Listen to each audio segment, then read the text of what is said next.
Why's your butt so far away? It's right there. Oh.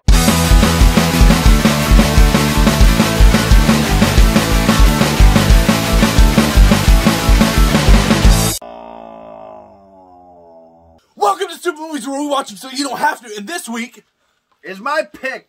Oh, that's true. Biatch, and this week we watched. I'll do what Rob did last time we watched one of these. This week we watched 1031 Part 2.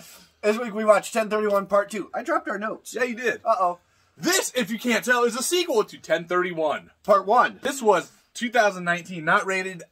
Maybe this is on the back. I bet it says on there. Wow. 80 minutes. Is that all? That's what it says. Bullshit. This had a slew of directors, as anthologies normally do. Yep. Like Brett DeJager, and Drew Marvick.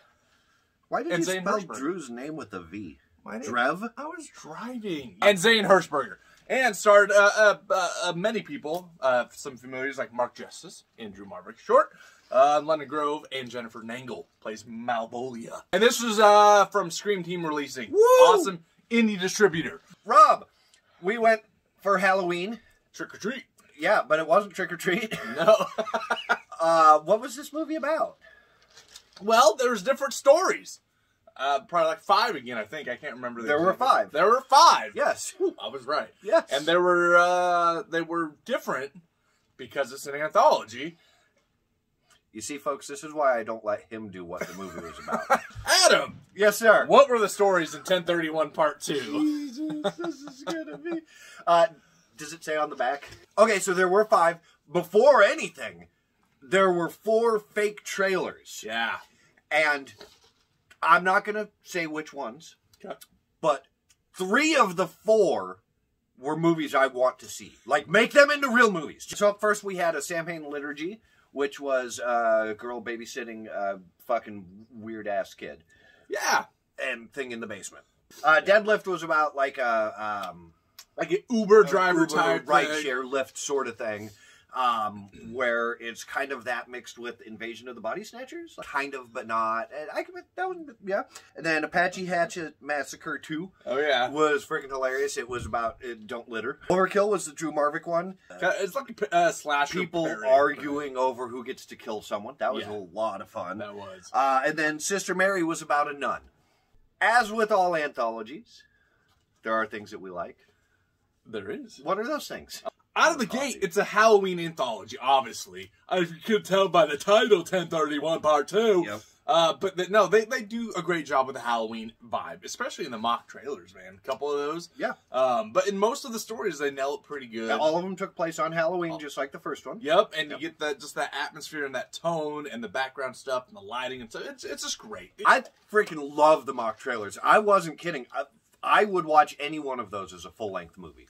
Give those people money and let them make these into real movies. One of my favorite things about this, as with the first one, was the score from Rocky Gray. I mean, the score is awesome. There's a lot of practical effects. I guess not a lot, but the gore was practical. Yep.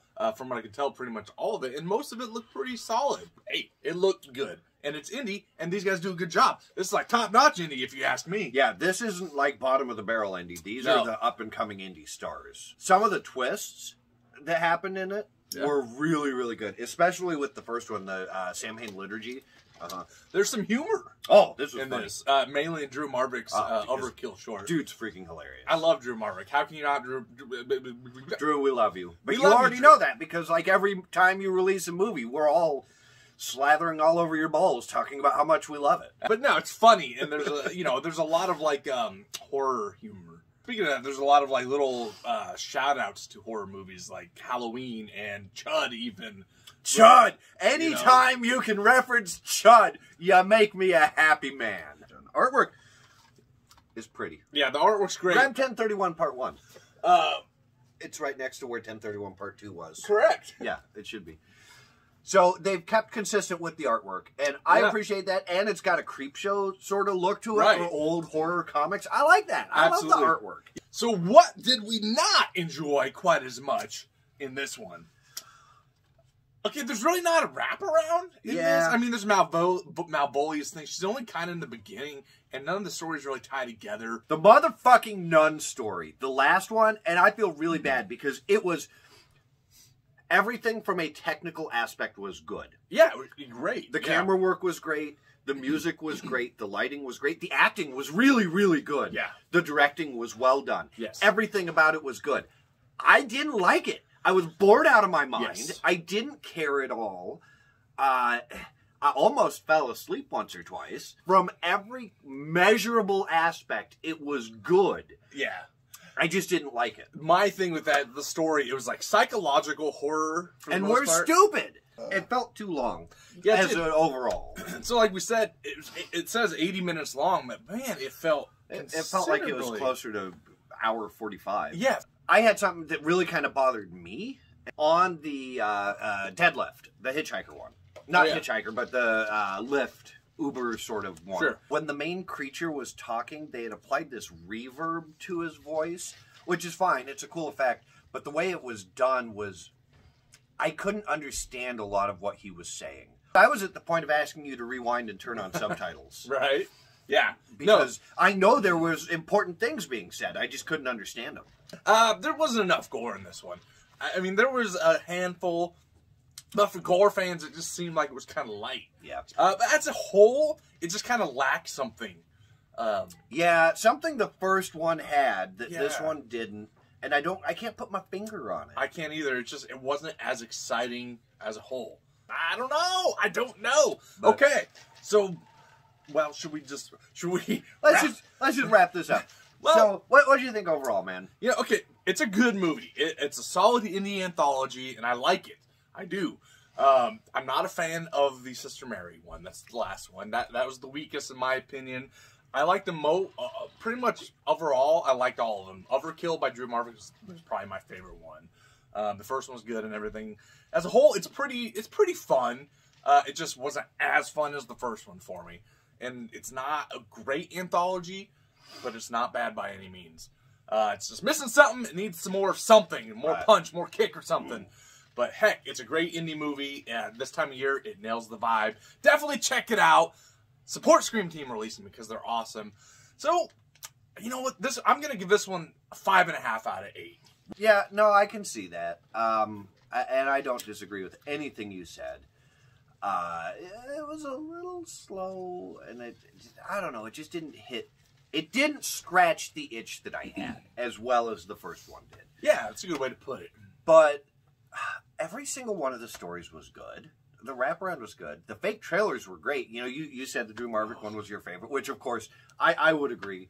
Except, I would say the trailers were my favorite. Yeah. Like, that was, to me, I loved it so much. Yeah. That Treaters one, which was directed, so good. Yeah, I believe that was Zane Hershberger. He has done some great stuff. Right. And if you make that into a full length, man, I am in. But I don't know. It's tough because everything about this was good. But it just didn't hit as well as the first one did. Yeah. So I'm going to give it a 6.5 out of 8. I'm a little above you. Wow, okay. The Nun one did really... But again, even with that, the cinematography was great. It's very well made. There was... My favorite shot of the movie was her fixing the crucifix, and then when she walks away, it turns upside down. And you see the whole thing from the crucifix's point of view. That was my favorite shot of the movie. But...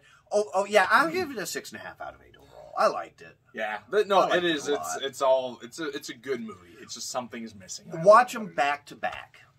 Yeah, that's a good idea. Yeah, so, and obviously I own it, so I'll watch it again probably next Halloween season, and maybe I'll like it more. You know, hey, it is what it is. Check it out. I would say we would recommend. Watch it, and then down below, tell us which one was your favorite. Tell us why we were wrong. Yeah, about ones. Yeah, absolutely. Tell us which movie you like better, which short is your favorite. Yeah.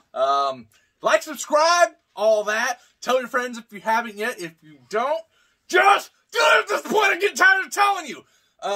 You can head over to Facebook.com/StoopidMovies. Instagram @StoopidMovies. That's the place to do it. Dr. Scratch Turner @TheHorrorPunk. And you can also email us at StoopidMovies@Outlook.com if you want to. And this is Halloween time, friends.